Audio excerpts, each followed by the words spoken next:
Welcome to Noble, a network of owners, business leaders, and entrepreneurs.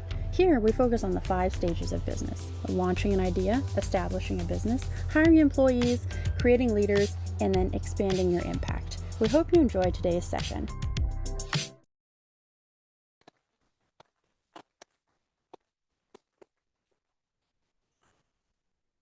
Thank you, Chaz. It's good to be here. And in case you didn't know, the story he's referencing is a member of our congregation who dealt with muscular dystrophy his whole life, and he loved cars.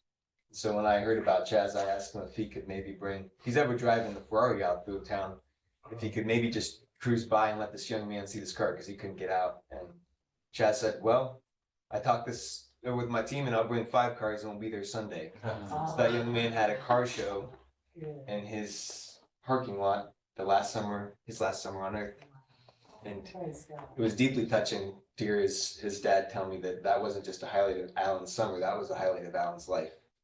Oh, wow. So we've been blessed by Noble, blessed by Kingdom Mindset in business, and we're excited to be here to talk with you about a kingdom mindset for our marriages. So my name is Liz, and it is an honor to work with Preston, volunteering at the church. But most of my time is spent at the home. I homeschool our 3 daughters, and I'm also the director of a homeschool co-op for families in Plain City. And just recently, this last year, became the director of Choral Camp. It's a music camp that's based out of Rosedale Bible College. So those are kind of things on my plate. And I'm the lead pastor at Shiloh Church About 300, and we have also a school, Shekinah Christian School. Then I'm a co-founder of Life Story Films with a recent film student graduate, which creates little mini biographies, visual biographies for families to keep family stories for generations. So those are things that keep me busy. And when we're not doing any of those things, we like to be out talking about marriage. So we travel and we speak on relationships and pour out that way. God's really put the differences for people's lives and the fruit in their ministry. If a marriage is intact, then it's like a lot of things flourish in a community, whether you're pastor, business leader. If a marriage falls apart, a church has to work through that, a family has to work through that, a business has to work through that, and there's pain and heartache that comes when marriage falls apart. Together, what causes them to not just stay together, but flourish. And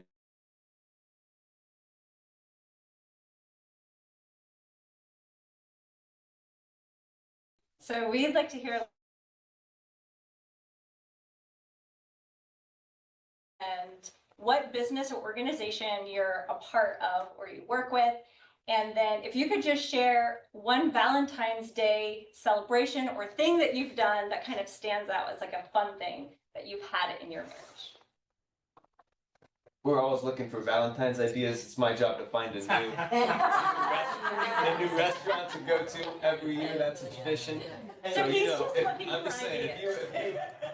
if you can help me out if you know a good restaurant, just want to throw out. That's okay. So Norman, we're going to start with you on this side.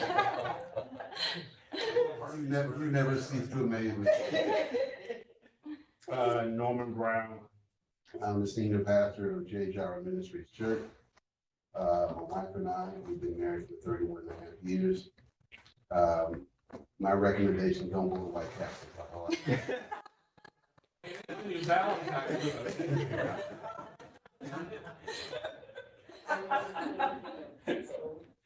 I'm Vivian Brown. I'm married to him.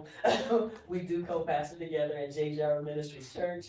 You forgot he's the executive director for J.J. Development Corporation. I am a licensed professional counselor working toward getting the hours for my second seat so I can be independently licensed. And right now I'm working through Crossroads Counseling Service out of the Clintonville office. Great. Thank you. Jim McFarland, my company is zoningresources.com. My wife will share a really neat Valentine's Day thing that you should consider that we did. Her name is Annette. She can speak. Nothing like being set up. It is Annette McFarland. We've been married for 30-some years too. I forget. We recreated our parents' first date. Oh. We, one of them was bowling and one of them was, they just went out to eat, so. Here, anyway. Well, anyway, we just, called them and said, hey, describe your first date. And so we recreated it and then sent them pictures. Including the Oh, that's clothes. sweet. We had to dress the way that. This is so cool. What a creative idea. Great idea. We forgot that part. About the Valentine. No, he just said stay away from White Castle. Oh, so yeah. I got that. Do you have better ideas? You wanna add something? Well, let's see. It was, our daughter's birthday is February 13th. So the better part of our Valentine's celebration always centered around getting prepared for her birthday. So it was what? How many years has it been now? Maybe when she turned 20. We had an actual first Valentine's opportunity to really just be us, and I had to be the parents preparing for the birthday party. So that was good. So yeah. Did he take you to White Castle? No. Me and Norm go way back to seminary. I won't pick on everybody like that. Rob Kopp, so, right, business-wise, right now, I'm doing work, obviously, it's work with Novo, I'm on a board, Christian Healthcare Ministry, have you ever heard of that company? It's a healthcare share for like,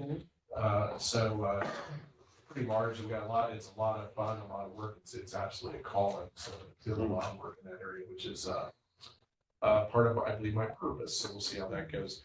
Brenda, I met in 10th grade in high school, and we got married in 1982. And so here's what we've been doing. This is really cool. We decided we're gonna do kind of like a date lunch instead of a date night, and we just started this, okay? So, because normally we're doing our own thing all the time. And we're kind of rarely ever on it, but I popped on this thing, and this thing popped up, and it's like things to do in Ohio kind of site. So I said, I'll follow you. And it came up with this place in Buckeye Lake. It's at Martinsburg. Is that what Buckeye Lake's called? On the face of the planet. So we went there and ate. And I would tell you, it was really worth it. The hot dogs are fantastic. They have different spices in them and stuff like that. Wear a coat inside because they don't have to be heaters in there. So it's not a big fancy place, but it's very friendly. And we came away, we drove an hour to get there, I guess, maybe a little less hour. And had a fantastic lunch and I had hot dogs, she had one too, and it was really good. So we're gonna try to take this Valentine thing to like an all new high with us, and then something every week. It's either on Tuesday or Wednesday, we're gonna try to do lunch in a place we've never been. So we went to another place too this week, and I won't tell you about it because it's crappy. But it's honestly the good ones, but that's my lot. Whatever my lot would be, whatever you do it more than once a year. Awesome. Thank you. Chaz? Chaz Frutel again, and my wife Lori and I, we just do different stuff each Valentine's. It's not anything that we've done kind of as a set up as a tradition or done anything consistently or whatever, but one of our favorites is just Hyde Park. So it's just kind of a traditional thing, just going to Hyde Park and having a nice dinner together and steak and stuff like that. So Awesome. nothing fancy, but something we both enjoy doing. And so, we probably go there more than anywhere else. Thank you. Mark, you want to jump in? Oh, gee. I'm Mark, I'm a freelance photographer with Marcus Shelley Photography, and that's for Valentine's Day. Thank you for reminding me about it.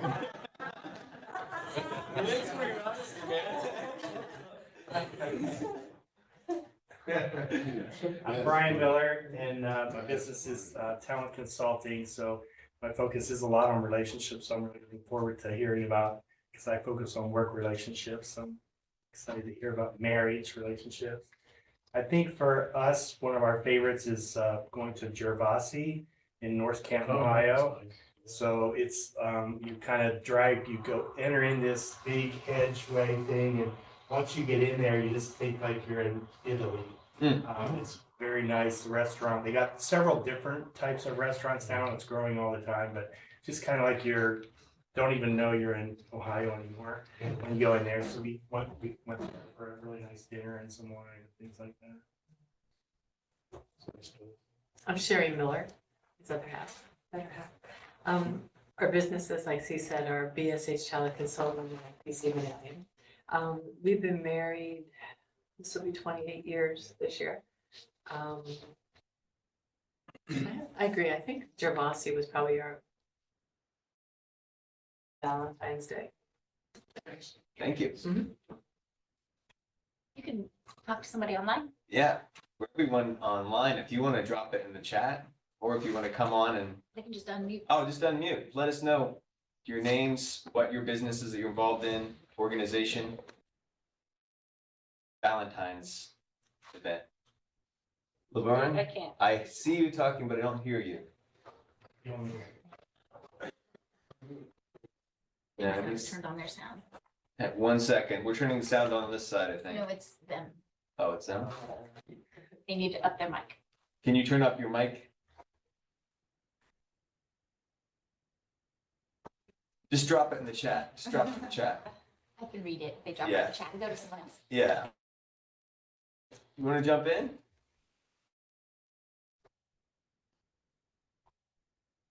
Is there a volume on the monitor? We're not getting involved. There we go. Full-time farmers. All right, we can see that. Thank you, Ben.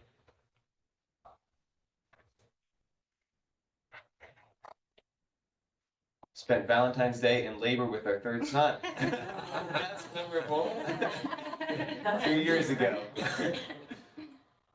Wow. Yeah, anybody else who wants to just drop in the chat?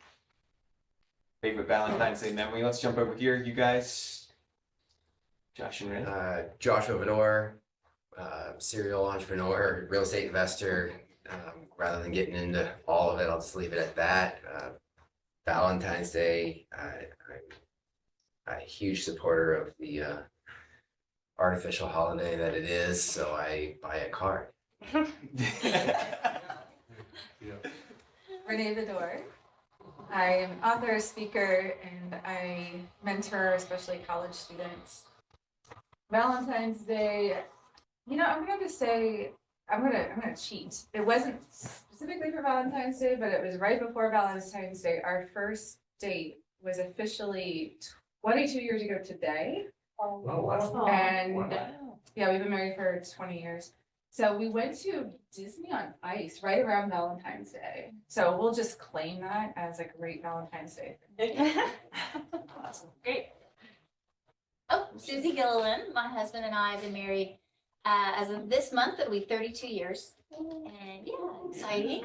We had a son on the 13th, he's 29 now, but I think a big hit for us is just ordering a heart-shaped pizza with like candlelit over the counter at home, or we also like chain restaurants. So Carrabba's is one of our favorites, just simple things. It's a lot different now that we get to spend it alone and together rather than a whole household full of 4 kids and the craziness of that life. But anyway, it's all good. No matter how you celebrate, you just have to celebrate. Awesome. Thank you. Jump in. Sure. My name is Paul Becerra. My wife and I have been married, I think, 23 years. I've got 3 boys. We met at a Los Lobos concert many years ago on the United State campus. One of the favorite things we like to do is to go to Ogilvy and rent the lodge out there. And, that's tremendous for us. Awesome. Well, you all just described little moments, little things that you've done together in your marriage. But what we're here to tell you today is that those little moments matter a great deal. Because what you mentioned, Chaz, and that was a perfect intro, the number one covenant we make before God as believers, when we covenant to love someone for life till death do us part, on those wedding days where we have all these incredible aspirations and dreams of what romance and marriage will be like, that covenant over time gets tested. And the test isn't just will you stay together, the test is in what manner will you live together? Will it be a relationship that is enriching to both of you, that is joyful, a place of joy? Or will become with time a place that is distant, kind of a roommate sensation, or we have this partnership, but it's not at all what we imagined on the day that we got married. So what we want to do this morning is talk about 3 things that are just absolutely key to keeping the joy in a marriage. We're assuming that you're in the room today or you're watching online with a marriage that is healthy. And if some of these exercises are just too difficult or too hard for you to do, we'd encourage you to think about seeing a counselor. We're not here to provide counseling, but we're here assuming that you have a reasonably healthy marriage and that you want to see that marriage be enriched and grow. And our 3 areas are going to be mindset, moments, and messaging. And we're going to start with our mindset in our marriage. Yeah, so it's starting with mindset. If you see at the top of your page, there's that verse from Philippians 4, verse 8. Finally, brothers and sisters, whatever is true, whatever is noble, whatever is right, whatever is pure, whatever is lovely, whatever is admirable, if anything is excellent or praiseworthy, think about such things.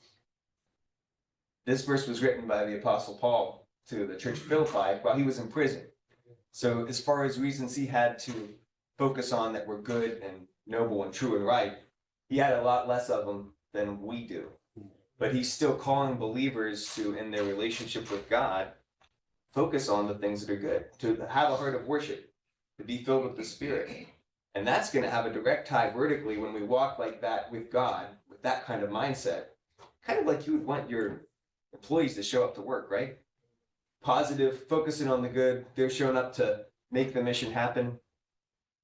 Showing up that way, whenever it comes to something that's important to us, is easy.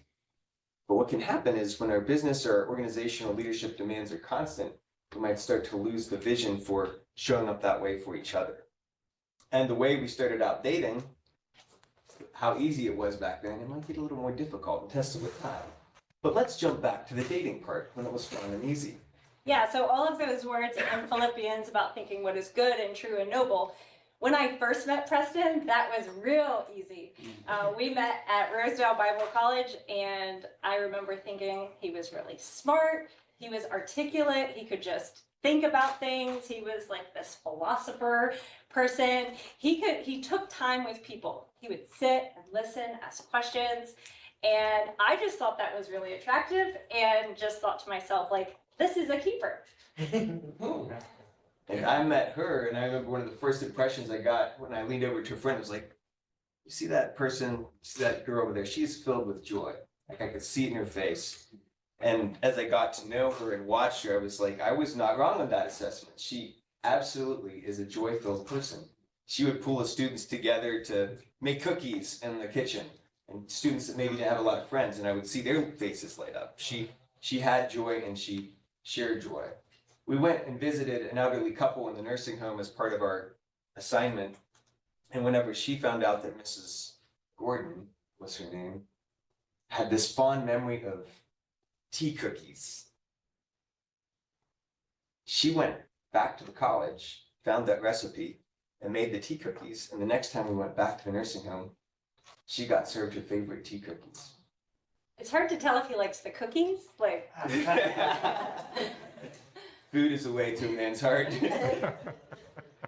And what I loved about that was like, she's bringing joy wherever she goes, and she went on to make a throw rug or a throw blanket for Mrs. Gordon, because Mrs. Gordon was losing her sight.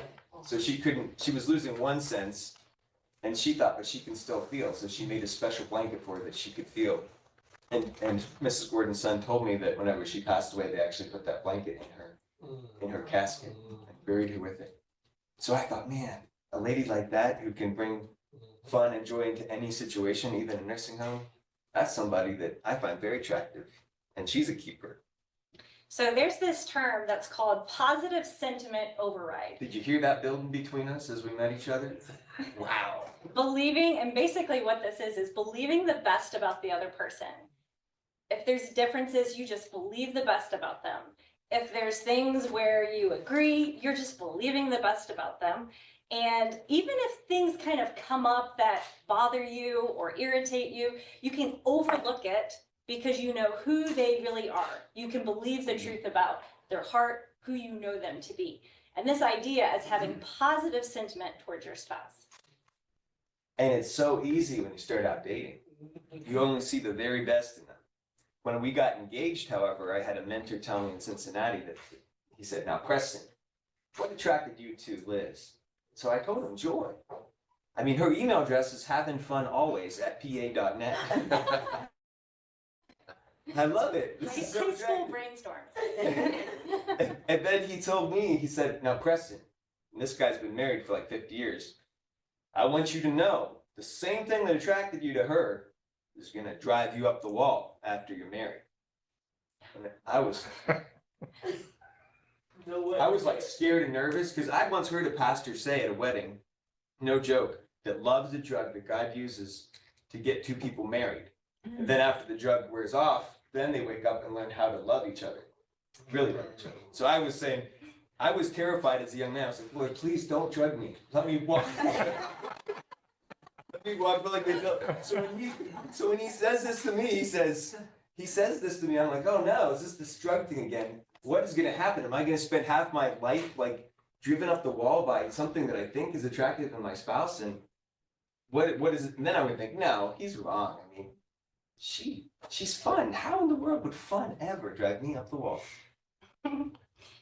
So in our first few years of marriage, that ability that Preston had to converse and engage with people that was just so attractive had a dark side. And that was that he would routinely lose track of time. He would just get engaged in conversations because he cared so much about the person in front of him that he would sometimes lose track of time. And I can remember numerous evenings after, and probably our first year of marriage, where he wasn't home. I tried to call him. I couldn't get a hold of him. Where is he? Has he crashed on the way back from seminary? That's such a long drive.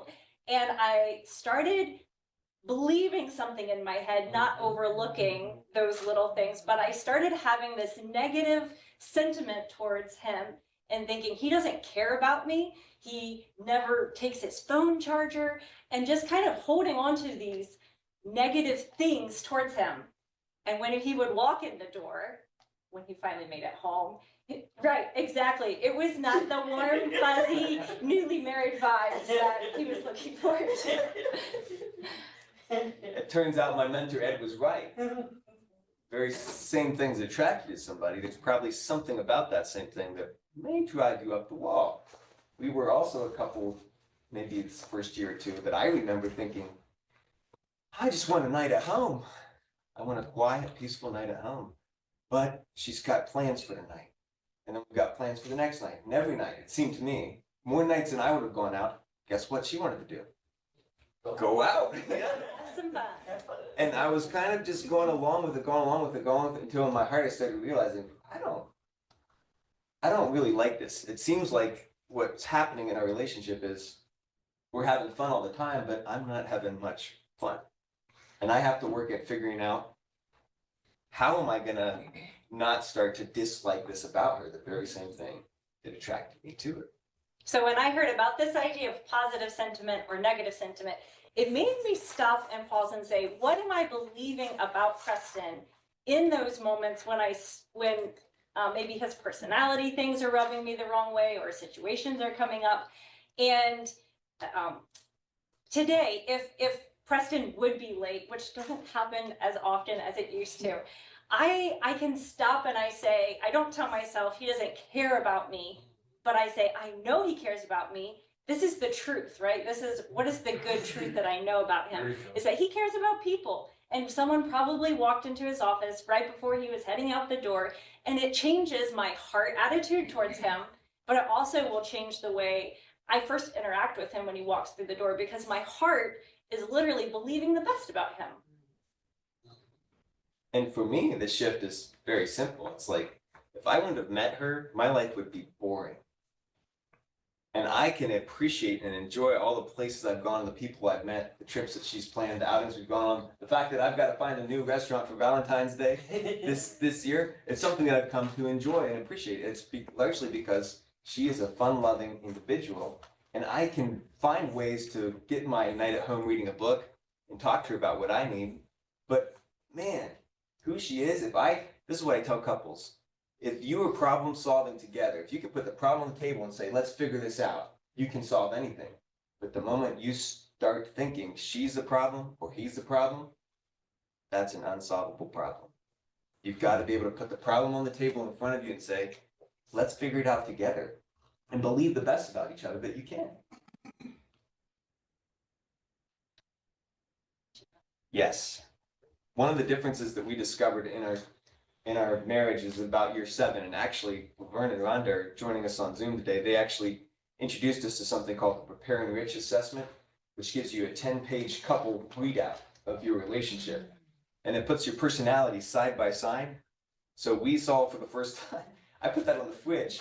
So I was like, this is enlightening, understanding our differences 7 years in, because she was twice as social as I was.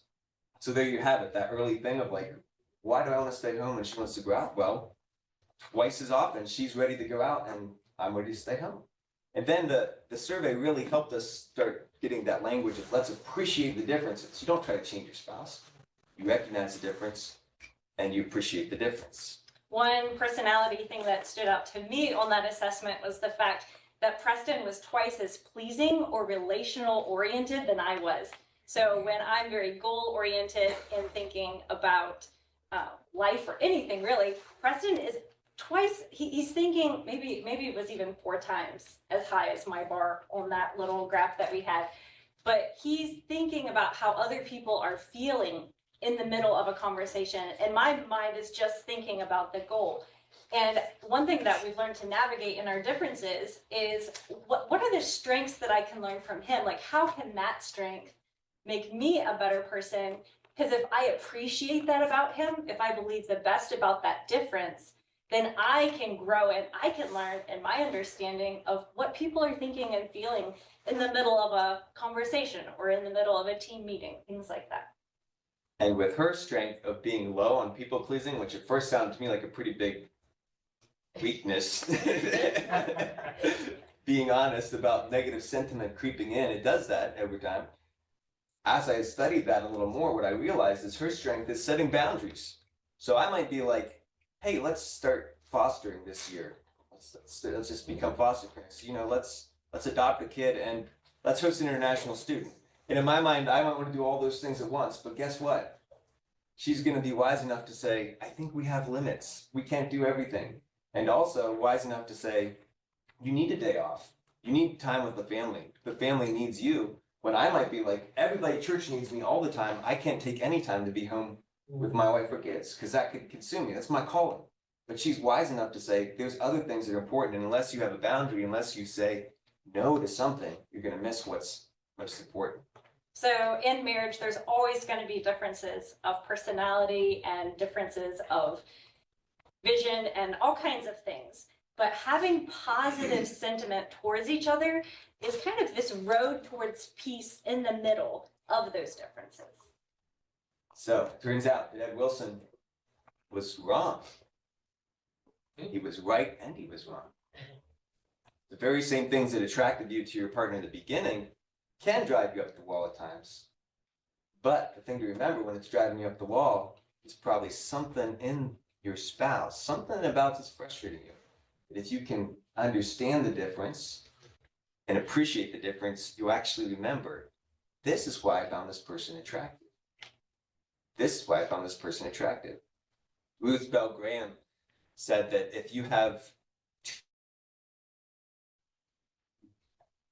exactly like everything, they think the same way, they are the same way, they agree on everything, one of them is unnecessary. And I think that's a good quote for marriage. You don't expect your spouse to be like you. You don't try to make them like you. You appreciate that they're different. You don't expect them to have the same opinion. You appreciate that they have a different opinion. And then you come together in that beautiful thing that God designed the covenant to be, which is stronger together than you were apart. So if you have a handout in front of you, on the right-hand side or on the left-hand side, it says, I appreciate these differences about my spouse. If you just we're going to give you 1 to 2 minutes and jot down what are some of those differences that you see in your spouse that you recognize. So go ahead and take a moment, jot some things down.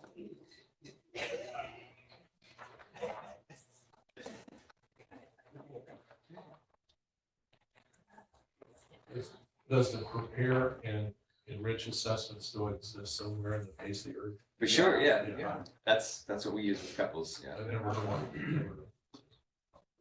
Yeah, I mean, it sounds like it'd be good. That's fabulous. It was good for us, and it's been good for about 2 million other couples, I think, taking it. Yeah. Well, 2 million. Let's see what it's about, 3 or 4. Yeah, what you wait for that. The most striking thing to me was that there was a church that used that for all their premarital. And so it gives you a scale of where a couple's at based on the data. Vitalized, harmonious, conventional, or conflicted, or devitalized. And devitalized is the greatest risk of divorce. And so the church followed hundreds of marriages that had gone through premarital counseling, and they only had, I think, 4 that were devitalized in engagement. So they recommended, the pastors did, holding off on the marriage.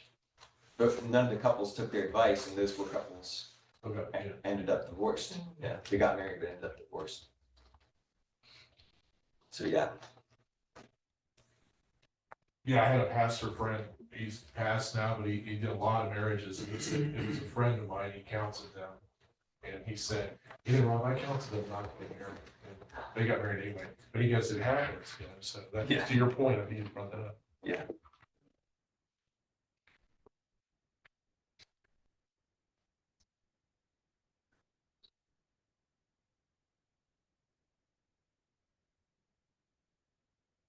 Susie, that could get sent out on email right there.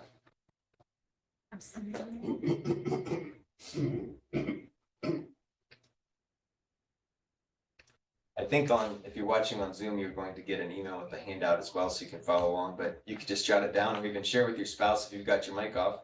You can just make it a conversation piece. What do you appreciate about the differences that you see in your spouse?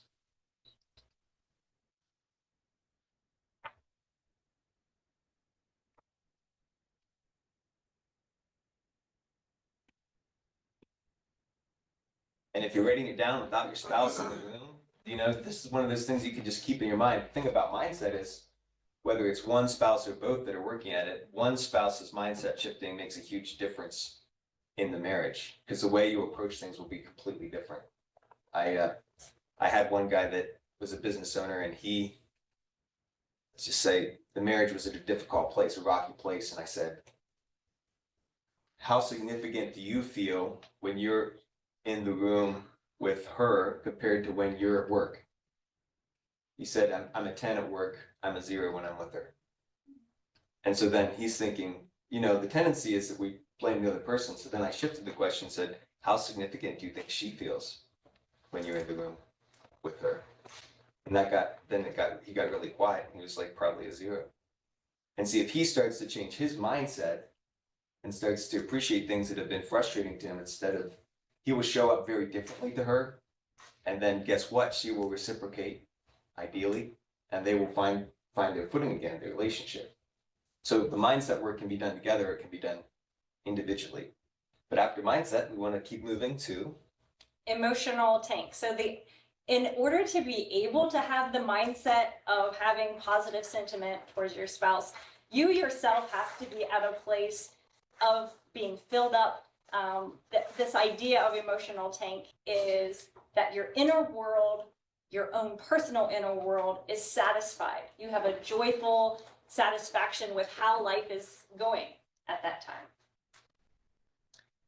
You might think again about if you have an employee who's doing their job really well, they probably come to work with a certain attitude or disposition. They're ready to get things done. They're not coming in creating drama or causing drama. They contribute to the culture that you want to build, which is, hey, I'm here to work. I'm showing up, filled up. So the question is then, if we do that in our business and we're like, this is significant, we're going to make a change. We show up, filled up there, and we're pouring out there. How does our spouse experience this when we come home? Do we show up filled up in that relationship, or are we like, this is the place where it's safe for me to be on empty. This is the place where I can come home and just unload about my day or unload about what's happening. So the emotional tank, the idea there is that you've got this inner resource to be nice to people, and at some point that gets depleted. And if it gets depleted, you'll stop being nice to people. And unfortunately, it's often the people that you can count on the most that are the first ones to sense that. You'll be nicer to a stranger than you would be to your kid or your spouse if there's something frustrating that happens. So with emotional tank, what we want to do is say, how can we show up filled up for our marriage? The authors, Les and Leslie Parrott, they wrote a book that's called Healthy Me, Healthy Us.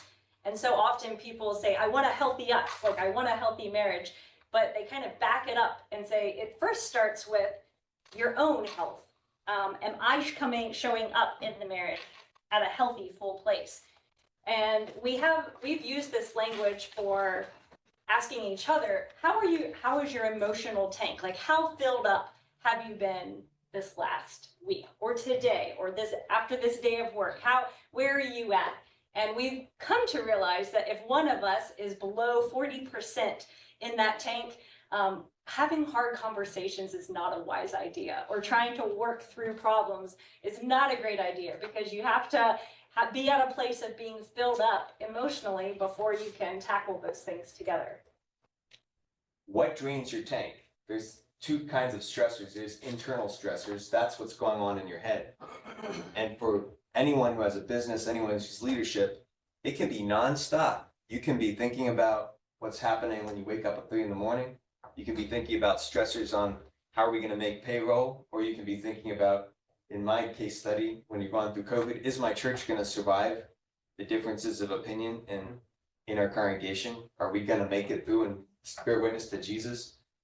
All those things that you have that you take home with you, those internal stressors, can leave your tank empty, so that when you show up, this is what happened to me, these are signs that my tank's empty.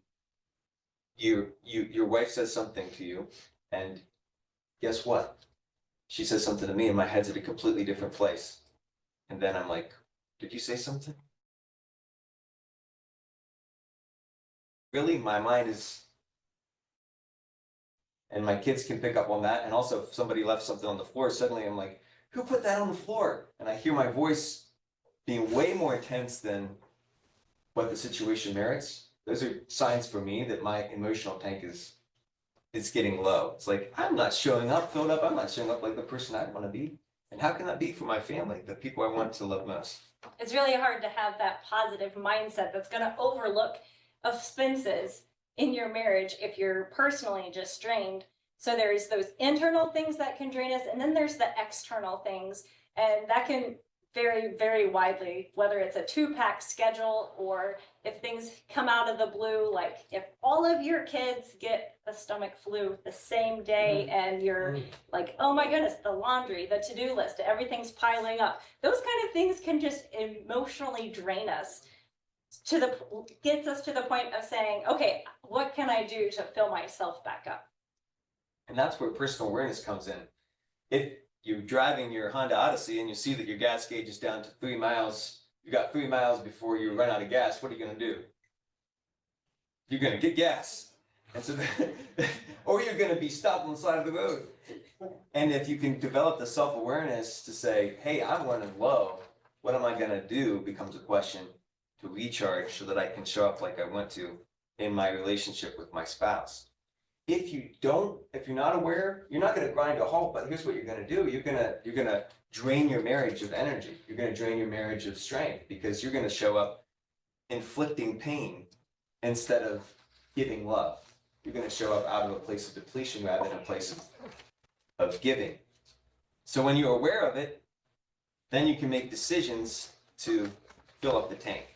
So on the very front page of the handout, there's that scaling question. How full has your emotional tank been this last week? And our emotional tank thing, like this can go up or down depending on the day. But if you just evaluate for yourself real quick, like where have you been this last week? And you can jot that down. Everybody tracking there at the top of the mindset handout. 50%, 60%, 100%. You're ready to dance if you're 100%. You're 0%, probably not even in this meeting, or you're wishing you'd be sleeping at home.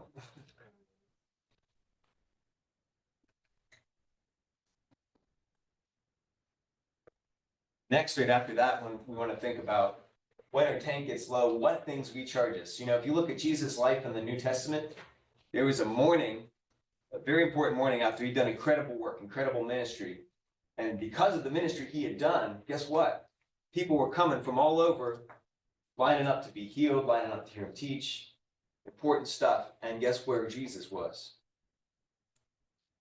People said, where is he? Where is he? Where's Jesus? All this great stuff's happening. We want to see him do more. Where was he, Norm? I don't know. He slipped away while it was still dark. And he went up to the mountain to pray. And you see that through the New Testament over and over again. The first time I realized this, it was a game changer for me as a people pleasing person. To see that, wait a minute, if Jesus, the Son of God, disappointed people and said no, and said, I need to go be with my Father to recharge. And man, that gives me a lot of freedom to set a boundary and say, I need the same thing. I need to be able to say no. I need to do things to recharge. So we want you guys to think about you share your example first. Sure. So if I just think about myself and my own personality and the things that recharge me, I love hiking outdoors, or I love sitting down with a friend with a cup of coffee. I enjoy art, so sometimes a new watercolor project will just kind of like fill my heart back up, and I find myself filled up and ready to engage in relationships. And the beautiful shift of this is whenever you start to realize that your spouse isn't being their best self, instead of being like frustrated at that, you can be empathetic. You can say, hey, how's your emotional tank? But then you hear it's low and you say, hey, what do you need to recharge? Let's work together at solving that problem. Let's recharge each other. Let me watch the kids. Let me give you some time away. And for her, on the flip side, if I'm coming home and I'm stressed out, and I know I've had stressful meetings, for me, it's getting out to Prairie Oaks Metro Park and going on a run. Man, that run will just clear my head. Then taking a walk, sometimes taking a walk, praying, or getting away once in a while, just myself and Jesus, just like Jesus did, and getting into spiritual retreat mode. All those things I've realized, they fill up my tank and they recharge me. And we can support each other in filling that up. Yeah. So on the front of your handout, it says, when my tank is low, these things fill it up. So you know yourself the best. What are the things that just recharge you and refill you when you feel like you're low? Take a moment and jot down a few things.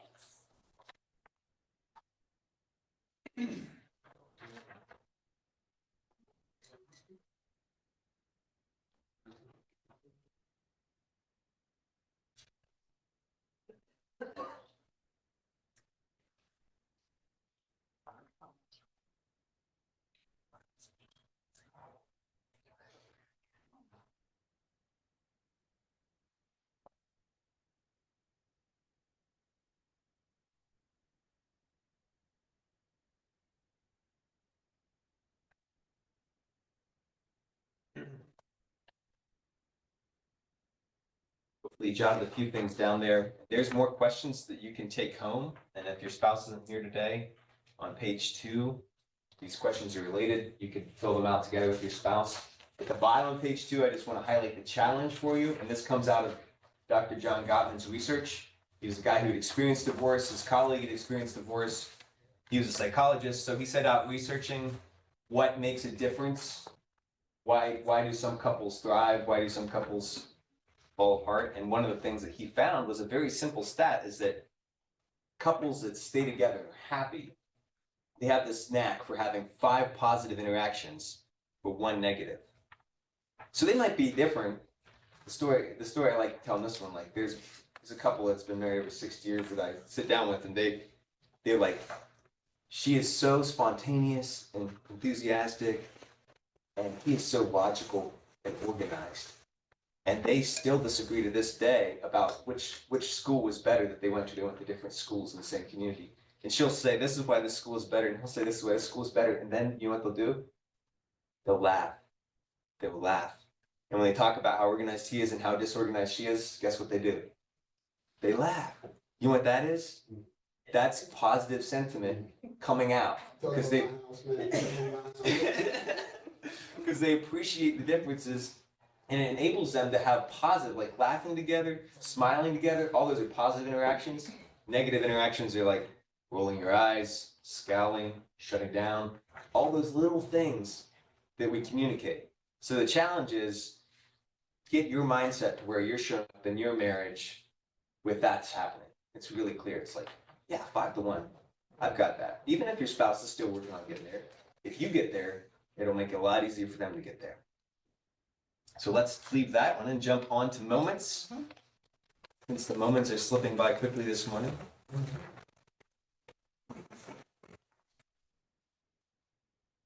Matthew 19:6 at the top of your sheet is a scripture that often gets used at a wedding.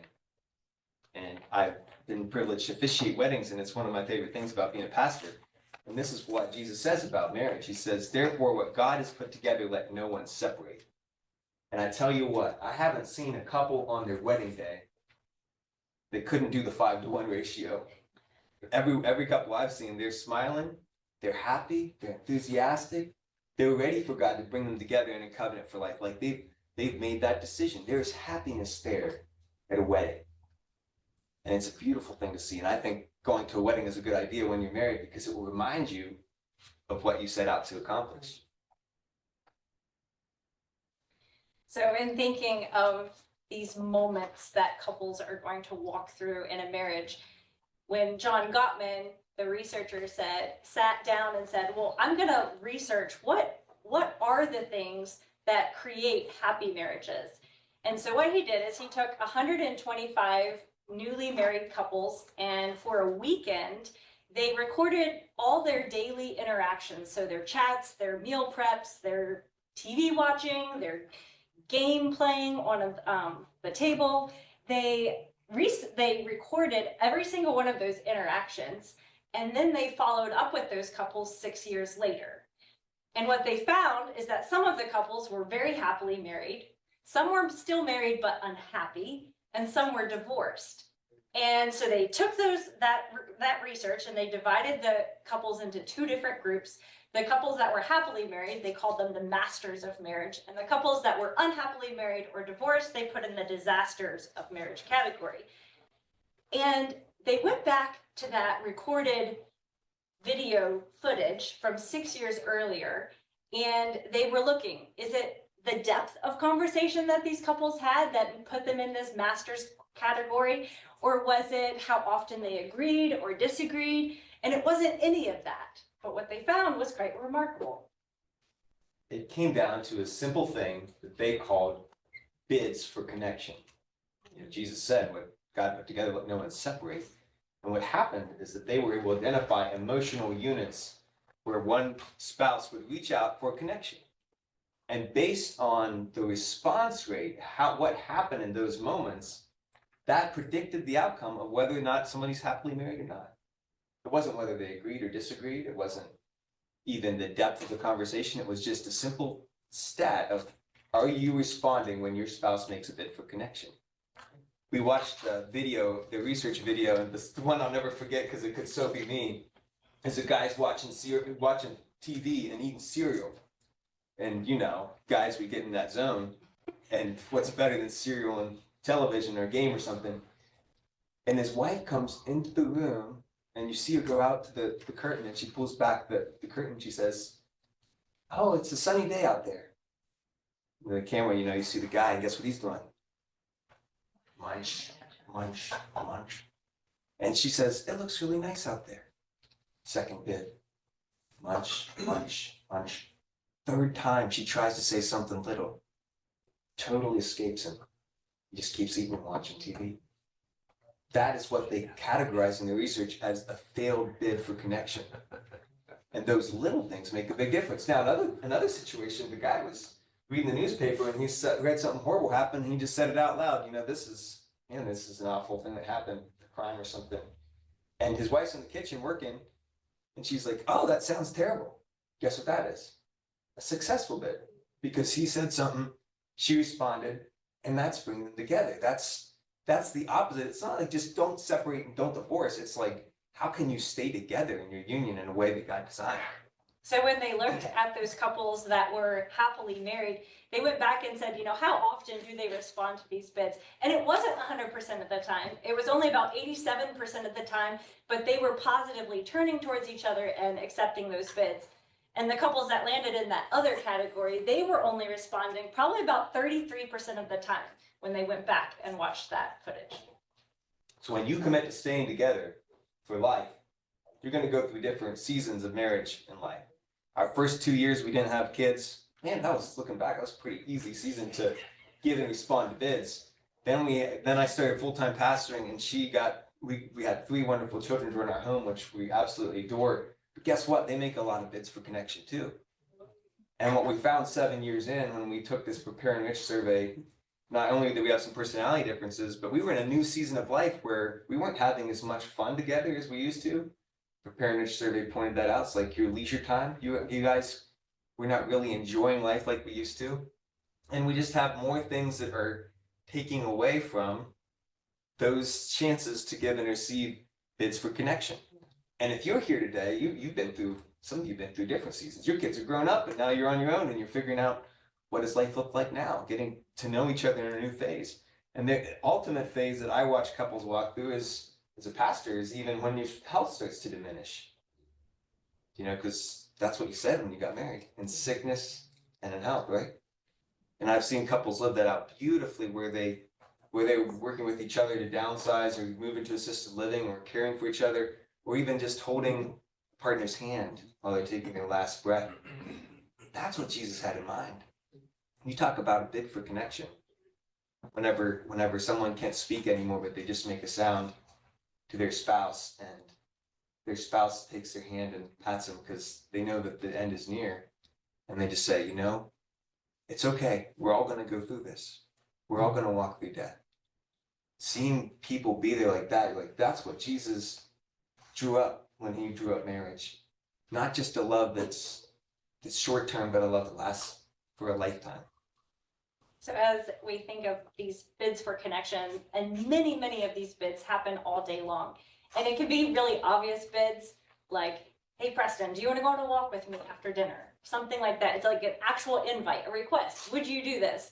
Some are not as obvious. And one of those would be if Preston would go to the window and say, hey, there's deer in the yard. He's not saying, would you come look at these deer in the yard with me? I don't think I've ever heard that. But if he just makes a comment and I can respond in some way, that's acknowledging that I've heard him. And that's just accepting that bid. There's also nonverbal bids where you could just simply say something with your face. Or one case, I wanted her to watch the Lakers highlights with me because I'm kind of been following LeBron James since he got in the league. I like to say we graduated the same year from high school. That has nothing to do with anything. But when you're an 18-year-old and an 18-year-old's getting drafted in the NBA, that makes an impression. So I just kind of followed his story all along. And she's not big into basketball, but I patted the couch one day, that was my bid saying, hey, would you come watch these highlights with me?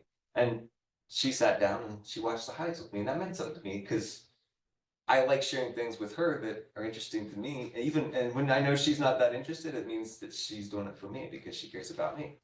Another nonverbal bid might be just reading a sigh. If she walks in, if I walk in from work and I hear a sigh, you know what that is, Norm? No. What do you think that is? That's a bid for connection. There's something in that sigh where she's letting me know something. Do you think she'd be sighing if I wasn't in the room? No. So those are the nonverbals. And if you think about your spouse and your relationship with this language, like, where's the bids and am I getting it? I told some guys, it's like, think of it like a free throw percentage. You want to be able to hit at least 80% of your free throws. Like it's an easy shot. And when your spouse is sending you a signal, you want to be tuned and aware of what she's saying and respond effectively, because those little moments make all the difference in the long term.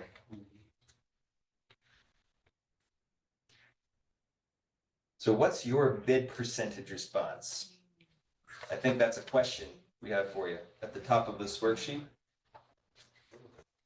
What would you say? What would you say you're shooting in your marriage? And if your spouse is next to you, they can let them see what you think. If they're not next to you, you can just reflect for yourself and say, I think I'm pretty good at that, or I think I'm not, but I would encourage you to bounce it off your spouse and say, what do you think? So take a minute, reflect on that. Do you have any questions about bids, by the way? We can also do anytime you have questions. She got the right answer. She got the right answer. There you go, Jen. Because if you want to elevate your marriage, what I'm saying is, it comes down to little moments like this, elevate your bid and response rate. And again, you don't have to be perfect. It doesn't even mean that you agree. Maybe you say, I don't want to watch the highlights with you. That's still a response to bid. We'll give you 1 minute on this. What's your bid percentage response? Well,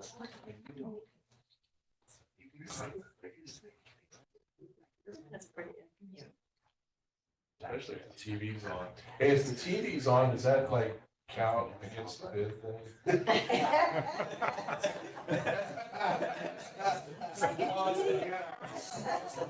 Good question, bro. Good question. Yeah, I'm just saying, I think there's a That's distraction. an opportunity to pass it out. So if you ask, is anything wrong, and the answer comes back as nothing, is that a bid? It's a bid, but is it a response? His love is here. So to your point, if somebody asks, is anything wrong? If you ask if anything's wrong, you probably already sensed a bid from her, like maybe something is wrong. Yeah. And if she says nothing, then you probably want to show her you genuinely want to know and create a safe space for her to, yeah, just hang out until she eventually tells you. Because I'm guessing you're not wrong if you think something's wrong. Or that list of things that would fill her emotional tank back up. Maybe she needs to be able to do some of those things to be at a place of talking. I like how you said just kind of stick around. Because sometimes you're just not ready to talk about it right then. But Yeah. you give them a few minutes, like don't rush her, but it'll come out, right? For sure. Yeah. So can you have negative responses to bids that actually put you at a lesser percentage? Because yes, there's a response, but it's a negative response or something, not a positive, if that makes sense. I don't think it has to be like a negative thing, but it's not coming back the way that's anticipated. Right, so I think they said that there's 3 things that you can do to a bid. You can respond to it, so turn towards, or you could turn away, which is just ignoring, or you could attack their bid. So if I would say, would you go on a walk with me, and he would attack me and that idea, what's the chance that I'm gonna put another bid out? That's gonna diminish the bid percentage. Anything to add? Yeah, I think the book Healthy Me, Healthy Us, Dr. Les and Leslie Parrott, they have a quote in there that says, one lonely person talking to another lonely person can make 2 people more lonely. And so that idea of like, how is your emotional tank at that point? If you're experiencing any response, like a negative response, or you feel like you want to give a negative response to bid, it might be time to say, well, maybe I need to get away and pray. Maybe I need to get right vertically so I can show up right horizontally. Or maybe there's things to forgive. If differences aren't appreciated, there can be frustration or hurt built up. And Ruth Bell Graham, again, she said, 2 great forgivers, the ability to just let things go, let love cover over a multitude of wrongs. Who said the one lonely person talking to another lonely person? It's a quote from a book that I have in the car. It's from Healthy Me. Healthy Me, Healthy Us, Dr. Les and Leslie Parrott. And they quoted somebody else, but I can't remember.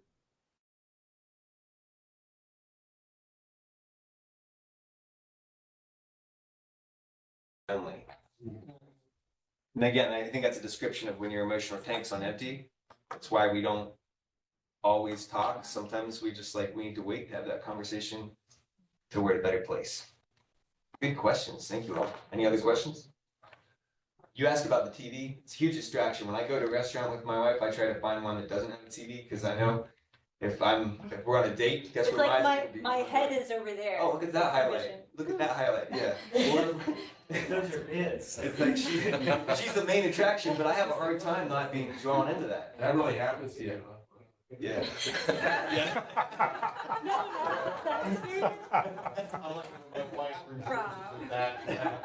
I'm just kidding.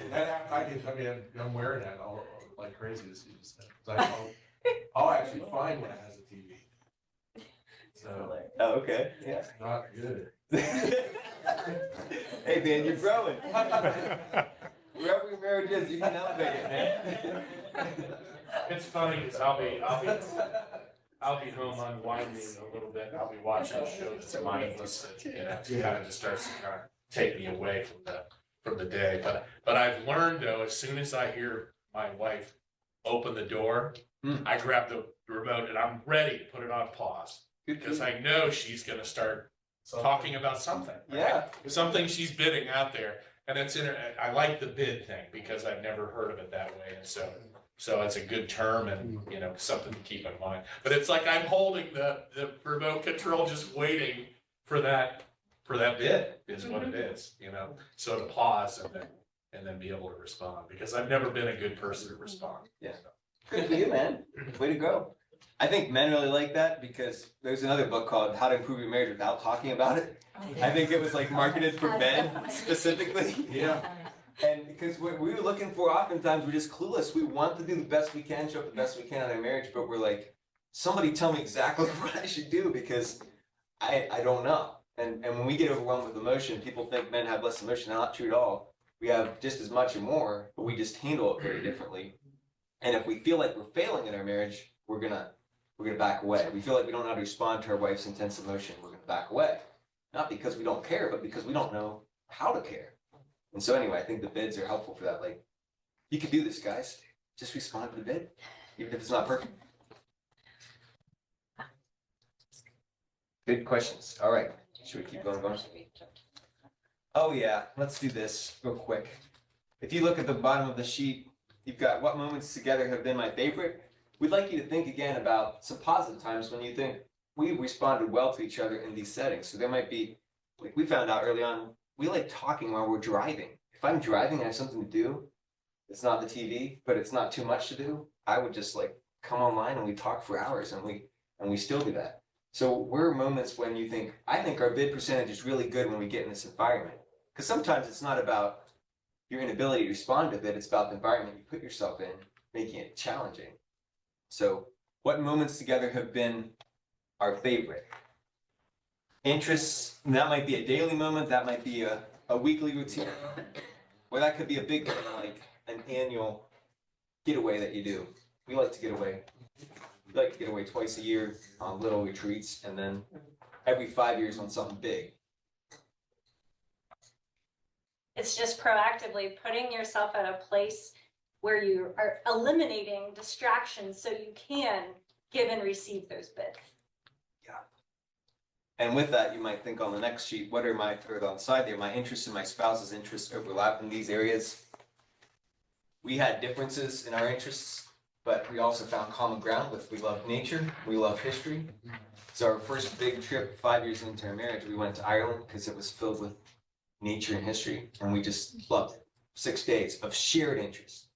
Now there's other things that we don't share interests on as much, and like it's good to have personal things, but every marriage has to figure out that balance of your individual life and your connection, your collective life.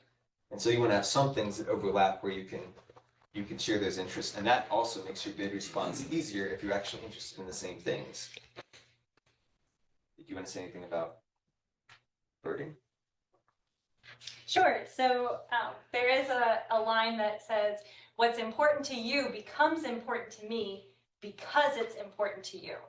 And there's some things, so when we first got married, I knew the difference between like Maine birds, like there's a red one, it's probably a cardinal, a blue one, a blue jay, black one looks like a crow. But when I married Preston, he could walk through on a hike in the woods and he could hear sounds and be like, oh, that's this. Oh, that's this. Oh, I hear and he would name birds that I didn't even know what they would look like if I heard their name. But because it was important to him, it became important to me. But that was not an interest I had before marrying Preston. But after we were married, it was something that was really important to him. It was something that he was really good at. And I now know more about birds than I ever have. And I find it interesting to learn from him. And we've had different owls land in our We live out in the country in Plain City. And so we've had nighttime owl spotting adventures the last 2 years because of his interest in birding. I could count on one finger the number of concerts I went to before I met her musically. But after we met, I found out that she loved concerts. And so I went to one too. And you know what? Over time, this wasn't just I'm doing this because I love her. This is because I'm really enjoying this. And so now it's a shared interest. We both love going to concerts together.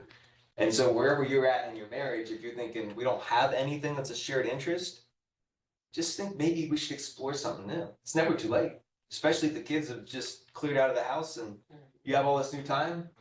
Do some research, find a class or an interest that you both maybe want to explore and say, maybe we could find something, a gold nugget of like, this could be an us thing. Like we love going to concerts, we like to watch birds, and it's a shared thing.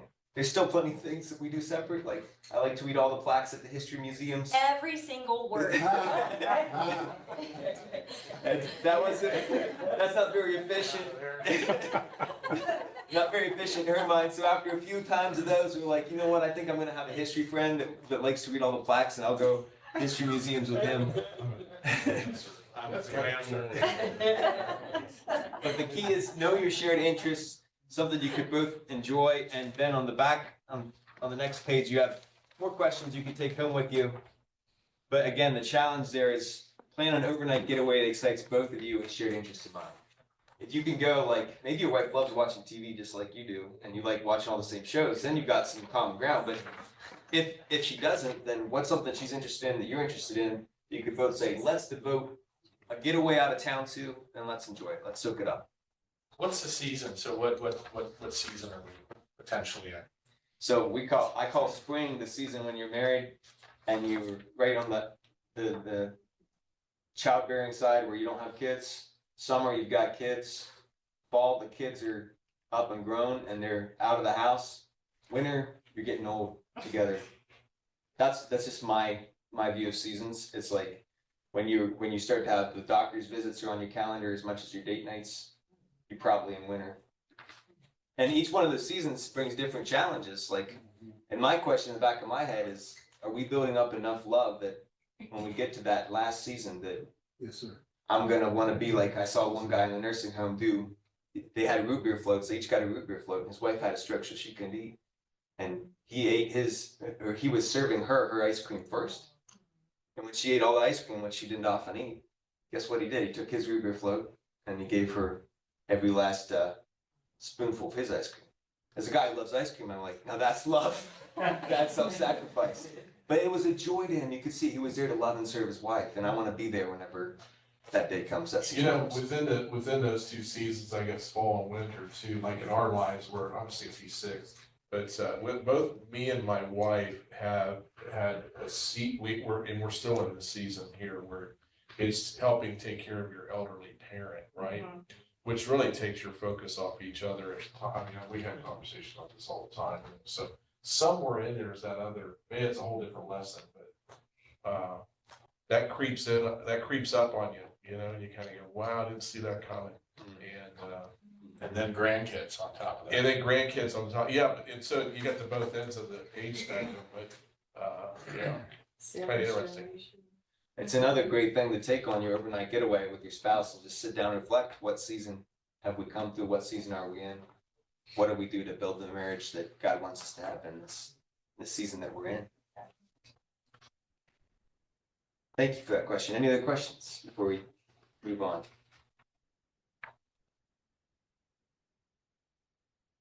All right. Let's jump in with messaging.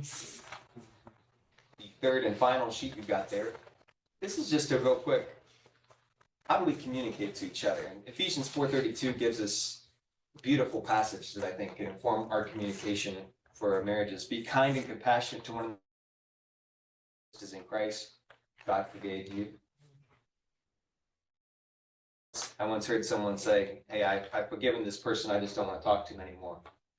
And so I said to him, so if God would say to you, I've forgiven you, but I'm not going to talk to you anymore, how would you take that? He said, oh man, that wouldn't feel like God's forgiven me. And then, think about that a little bit. Well, this text says right here, be kind and compassionate to each other, forgive each other like God forgave you. that means more than just, I'm not gonna talk to you. That means I'm gonna love you again. I'm not gonna let this difference keep us separated. And if that kind of tone affects our communication in marriage, we're gonna be like, if it was perfect, if it was flawless, if we were compassionate, you'd be at a 10, your spouse would be at a 10, but we're never at a 10 in our communication. There's always room to grow. But how satisfied are you with your communication? Two things that help, one thing that really helped us is a daily check-in. Because it's one thing if you're trying to forgive each other all the time. It's another thing if you can get upstream of your differences and actually solve them before you get there, you have a lot less to forgive. You put the problem on the table and you work it through. Early on, we would go to her parents' place, and I got the greatest in-laws a marriage could find. I love my in-laws. We'd be there for like 3 or 4 days. And remember my introverted side, I like to be alone. Not happening, great, but the kids running around, it was constant. So then I would slip away. I'd want to get out and go on a walk, or I'd disappear to my room, read a book, and she'd be like, "Where are you? Family's playing a game." And we'd have this like immediate little tension develop. And then we'd have to work it through and like, try to figure it out. So that's when you're in the middle of a conflict. Over time we got smarter and we said, we're driving out to your parents' place. Let's talk this through. I want to show up with your family. I want to be there. I love your family. I also need like alone time, or else I just feel emotionally drained. The very thing that's filling you up is draining me. So how can we work this out? And well, there's all kinds of solutions when you get there. And you all leading businesses and organizations know that if you can be in problem solving mode together in your business, you can figure anything out. And we did, we figured it out. Like kids go down for a nap, guess what? I go for a hike or a quiet time in my room, and then we can be back together again. So this concept of messaging and communication, so often you have differences in personalities and differences in the way you communicate. And when we took that Prepare and Rich assessment a couple years into marriage, and just seeing how differently we approached communication or just approached life affected how we communicated. Because one thing I learned about myself is that I am very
going to work? And is this the best decision?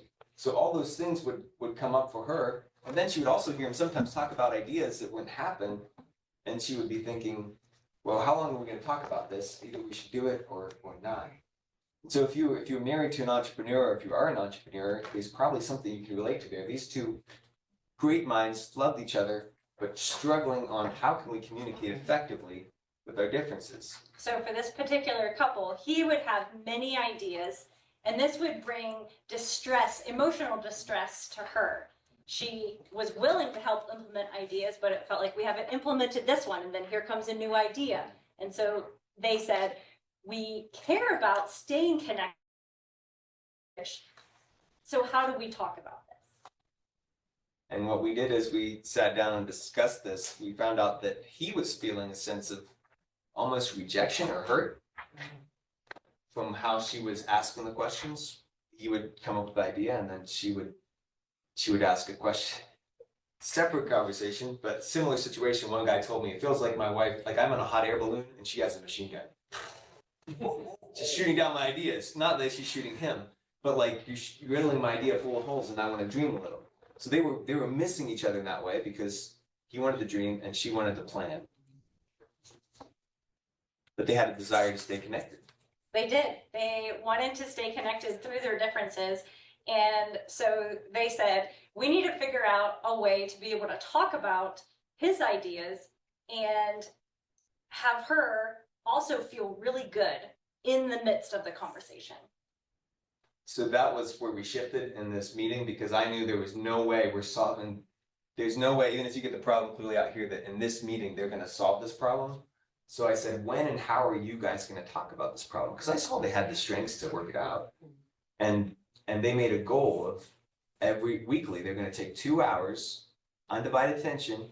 They were gonna have tea. They were gonna make it a calm environment. They were gonna do something they both look forward to. And in essence, they were planning, like, let's show up filled up for this conversation. Let's get our mindset right. Let's get the moment right. And then let's talk about this massive decision in our lives. And so they went away with that plan. And a couple months later, we touched base with them.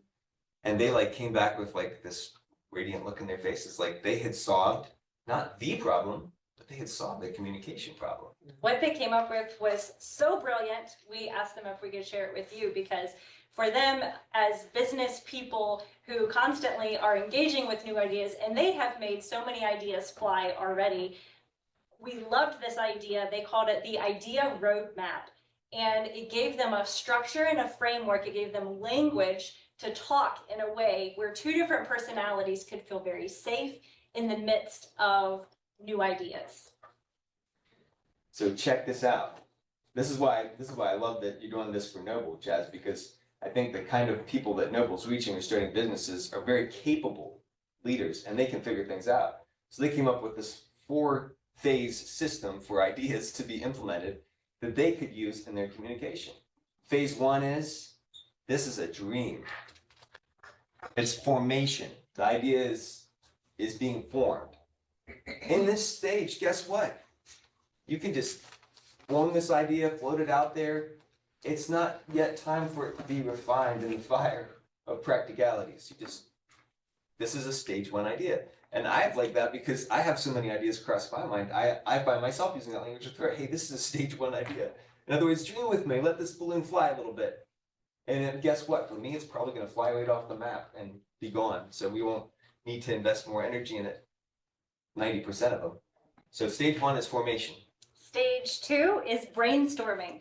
And this is also just a complete safe stage where we can talk about an idea, we'll dream about an idea, but it doesn't mean that we're going to refine it yet. We're not going to ask, how are we going to make this happen? Do we have enough capital to make it happen? What about the time, the resources? We don't get into any of that. It's just a safe dreaming stage. So that was stage 2 on brainstorming.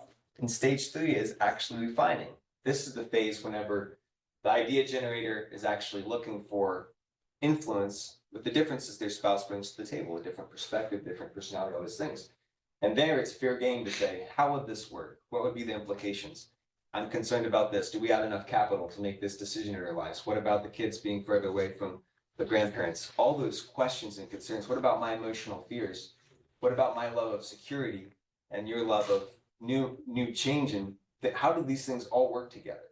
Stage 3 is where you're actually refining, and in the holy union that God created, you're saying, can we come out of this together?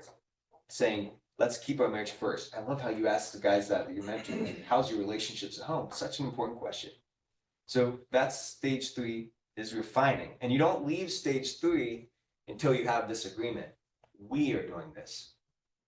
We are doing this. Or I'm supportive of you doing this.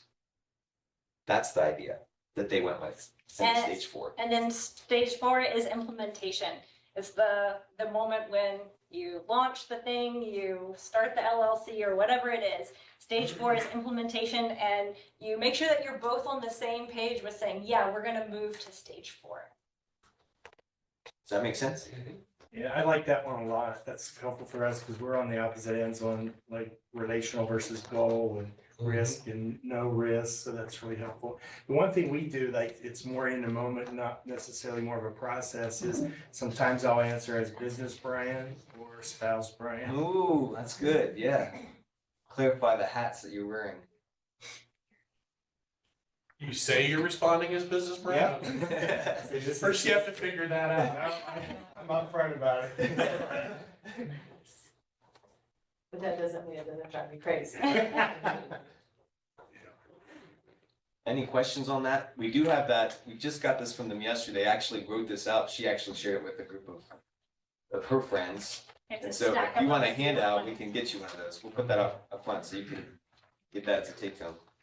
So I think that's a tremendous value add it's been to our relationship. And my firm belief is if you get the first 2 right in your relationship, your mindset and the moments right, then every relationship that God's created in covenant is capable of creating things like this, things that will help others and things that will help you thrive for sure.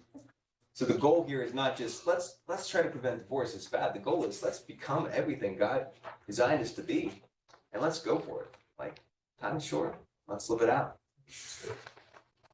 Through the season of Advent, I was doing a study on different words, and when I got to the week on peace, they were talking about the idea of shalom and the idea of this holistic peace. And it's not just we're not fighting anymore, but it's we are for each other. Like that was that holistic piece of shalom, of peace. And like that is the kind of peace that happens in our marriages when God's presence is working in both of our hearts, because we're not just not fighting anymore, but we are for each other. There's this beautiful, proactive, positive sentiment that's creating a peace in the marriage. Wanted to open up for any questions you guys have about anything we said this morning.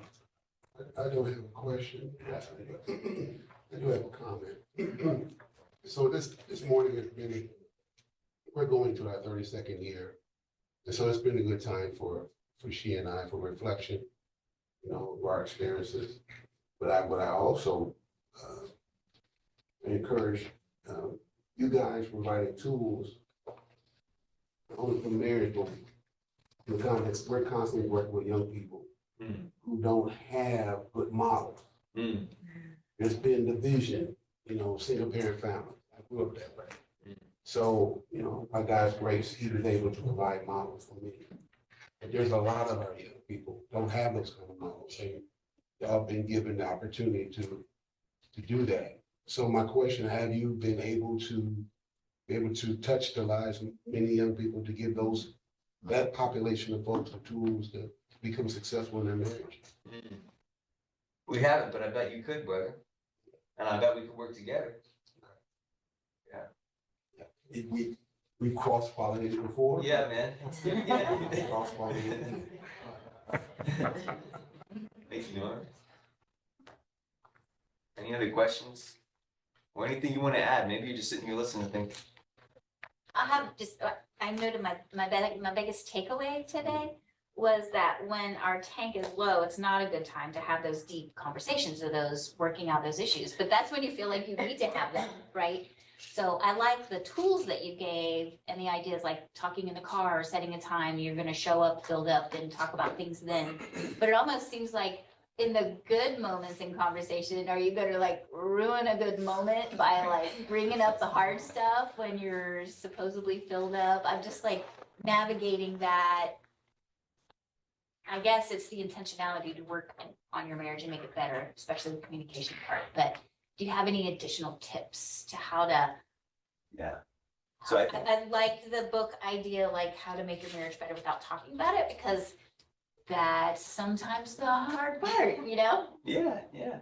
So I think one of the examples in that book is a guy who likes to work with wood, and his wife has no interest in wood, but like she just decided to show up in his wood shop, be there, genuinely try to acquire an interest, and like that improved their marriage. Maybe there's all kinds of things they need to talk about.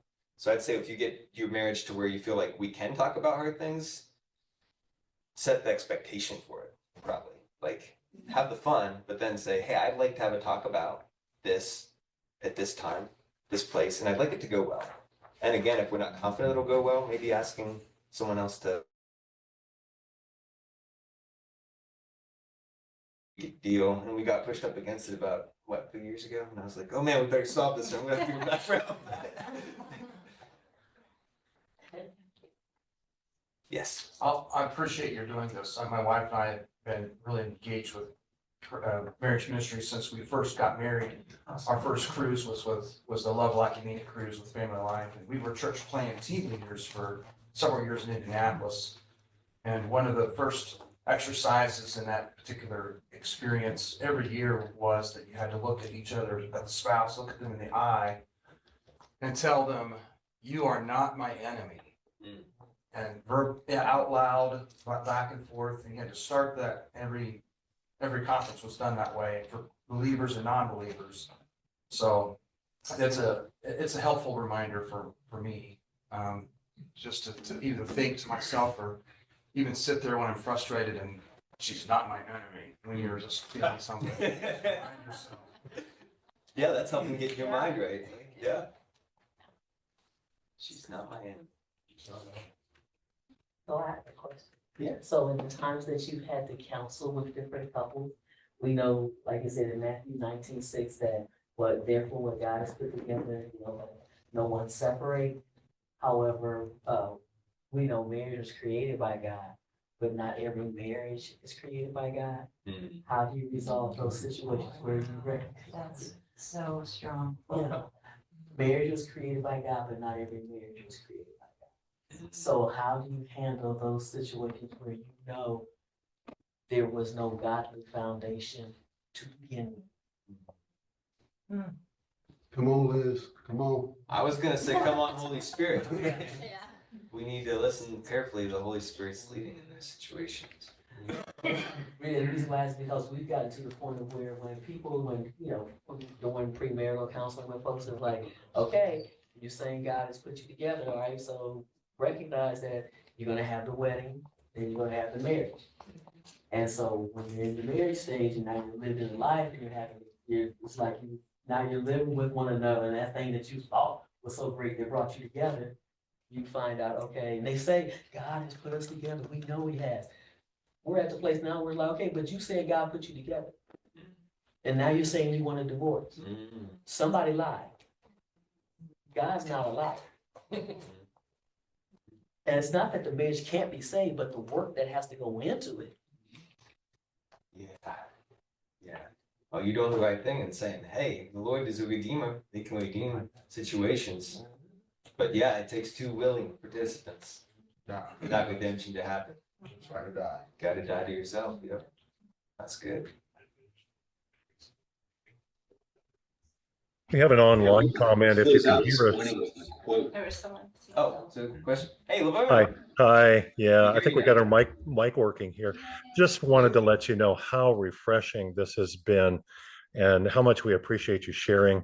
As you know, this is what we've invested the last 20, 30 years in, but we're sitting here just taking notes, note after note, and finding so many positive takeaways that you've shared that we also believe can help our marriage. And just kudos to you and to Noble for making this available. It's really, really positive. Thank you so much. Thank you, Thanks, Laverne. Laverne. Laverne and Rhonda are the two that introduced us to the Prepare and Enrich survey, so it's really special to have them join 7 years into our marriage. We were looking for the best resources to help our premarital couples, and they had a training about that. So thank you, Laverne. It's good to have you here. Are you gonna be able to send us that link to the assessment? Anyone that wants to do the assessment, they just need a facilitator to get into the website. Oh, okay. And Yeah. you're- So you I could do that. I could do that as a facilitator, or there's other facilitators you could find listed on prepareenrich.com. Okay, well, we'll have to figure that Yeah. out. And then the tool with the 4 phases, will you be able to send that to me so I can send it to our online audience as well? Yes, too? That'd be sure. great. Thank you. Yeah, good. Well, thank you all for coming out and investing in your thinking and in your marriage. It's encouraging me to see the people that are willing to take the time, because that's the biggest thing. There's a lot of places you could have been this morning, but you chose to be here, which is saying that you're valuing your marriage and wanting it to be what God designed it to be. We want to leave you with a quote from Tim Keller's book, The Meaning of Marriage, because God, he points to marriage when he is looking for an example of his relationship with his people, his relationship with the church. And so this is what Tim Keller says in his book, The Meaning of Marriage. To be loved and not known is comforting but superficial. To be known and not loved is our greatest fear. But to be known as we really are and fully loved, that's a lot like being loved by God. It's what we need more than anything else. Let's pray.